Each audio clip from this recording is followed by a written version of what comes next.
gift दी कौना के हम ग्रीटिंग दी कौना लड़की के ले जाके गिफ्ट दी आवे नया साल जब जब रह जानी हरी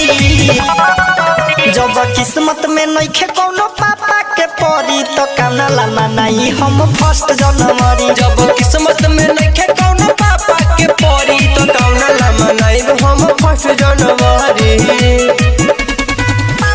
डीजे दयानंद दिलदार सरस्वती स्थान कठरा डी टोल अजले कवनो लड़की से यारवा भइल हमारा प्यार हो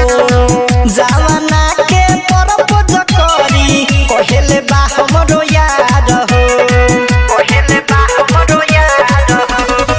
अजले कवनो लड़की से यारवा भइल हमारा प्यार हो जवाना के प्रपोज करी कहेले बा हमरो यार हो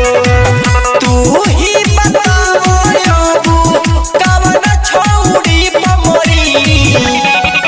जब किस्मत में नइखे कोनो पापा के परी तो कौना ला मनाई हम फर्स्ट जनवरी जब किस्मत में नइखे कोनो पापा के परी तो कौना ला मनाई हम फर्स्ट जनवरी डीजे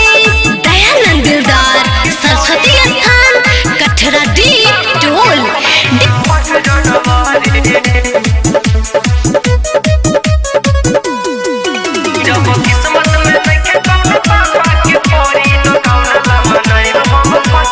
राइटर चंदन ठाकुर तू ही करावा के नहु हमर सेटिंग हो नया साल काठमांडू मनाइबू को के खूबे डेटिंग हो आके टाइगर विश्व तू ही करा दो राजू जुलूस के सेटिंग हो नया साल काठमांडू मनाइबू को के खूबे डेटिंग हो ओहन लगे लप के तना